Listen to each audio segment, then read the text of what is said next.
Hey guys, my name is Stephen Tamman, and today I'm going to be going over the sprint planning for sprint number 2 in the work organization of all the stuff I do outside of my job. Earlier this morning, I made a video going over the review and the retro for the first sprint, but this video here is going to be talking about all of the work we have upcoming for the next 2 weeks in my cycle here. So last sprint, the burn down was not real pretty because I ended up not really doing many of the things relating to the website that I had planned. So this sprint, we'll see if maybe I can not wander so much in the things I work on and get more of that stuff done. And if not, no harm done. It can roll over as it needs to. Because last sprint, for example, I had the write-up of audio normalization and cleaning up the audio on videos, and all of that stuff was necessary, but I just hadn't anticipated it beforehand. But at any rate, today, all of these things that you see here, so the order number 7 to 14 here, these were actually all tasks that we already went over from the sprint planning video the last time. So all of these things are relating to the establishment of the ministry website that I've been working on. And in particular, they're dealing with the theme. So the website theme that I am coding, open source. So that's what is behind my ministry website. So right here, the site that we have going up, everything you see in the sidebar. And if we go to a page that has content, you'll see the dynamically scrolling table of contents. And all of that is corresponding to the theme that I've built. So the thing is, to document all of the features for the theme here, it's necessary for me to write that up.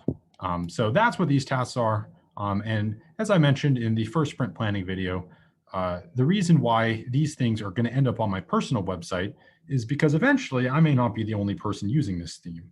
And so rather than having many documentation pages on, say, this website here, which is going over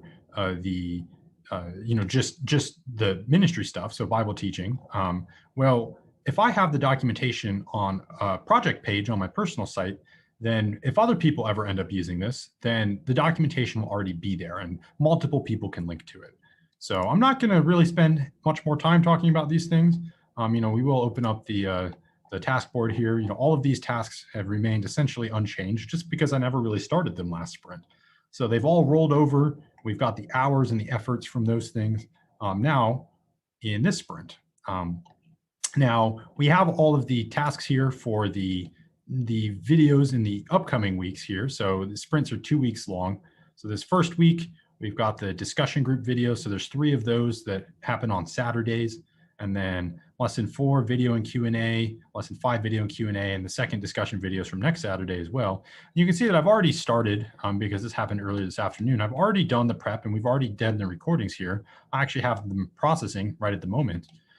But those are all the video tasks. And in fact, in future sprint plannings, I really probably won't talk about all that much because I'm expecting the time and the hours, now that I've gotten a better feel for it, I'm expecting them to stay relatively stable and consistent.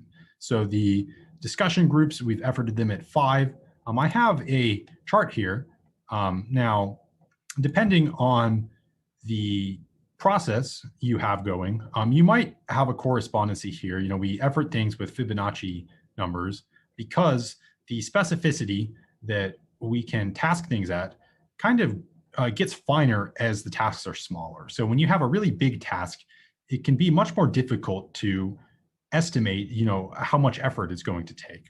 So that's why as you get bigger, as tasks get bigger, we get less precise because it's much harder to estimate things that are larger in size. And you can see the hour ranges also proportionally get bigger. So these are what I've decided.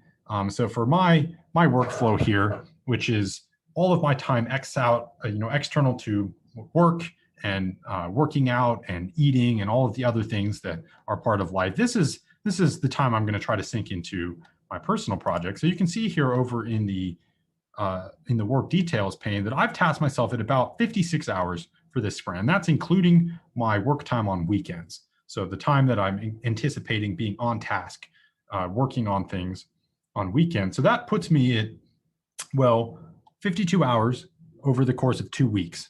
So this is about actually, it's about 20, what is that? 28 hours a week of 4 hours a day. That's the capacity that I've tasked myself at here. As you can see, 4 hours per day. And that's going to be a little bit less than 4 hours a day on weekdays, and of course, a little bit more than that on weekends. So that's how this is going to work here. But so 26 hours a week on top of my normal job, but these are how the hour breakdowns are stacking up. And again, this is just what I'm using.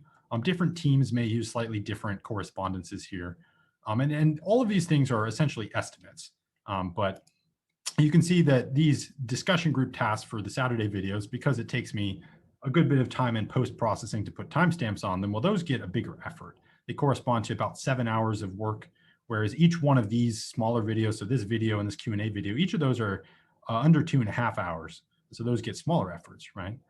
So you can see that that's the effort breakdown. So over here for Sprint 2, the next 2-week period from end of July to beginning of August 2021, it's got 15 overall tasks, 37 subtasks, the planned effort of 45.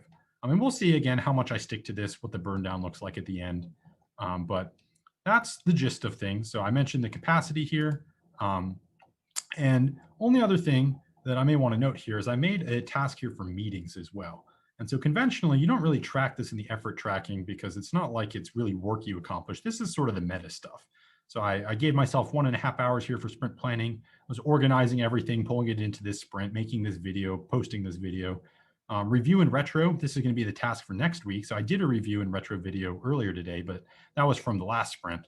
And then backlog refinement at some point throughout here, I'll probably want to go to the wider backlog. So if I open this up here, might look at the, let me pull out the menu, might look at the bigger backlog that's external to this sprint, because I've already actually sequenced a fair bit of the work that is going to need to get done later. So you can see here that I have some stuff from sprint 1 that is there, and then all of this other stuff from sprint 2.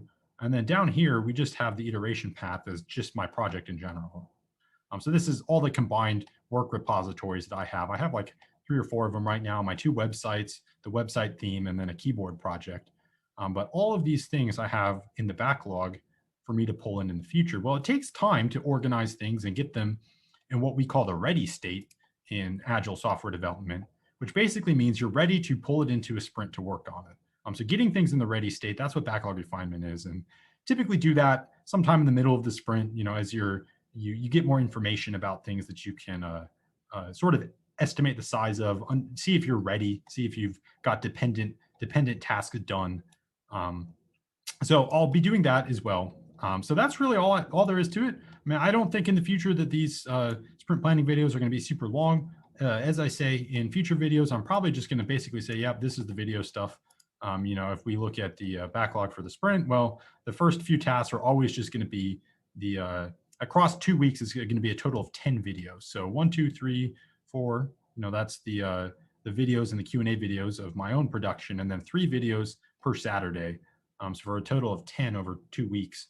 So the 10 videos, a little over 2 hours a pop for the videos. Maybe 11 hours of total time for the videos.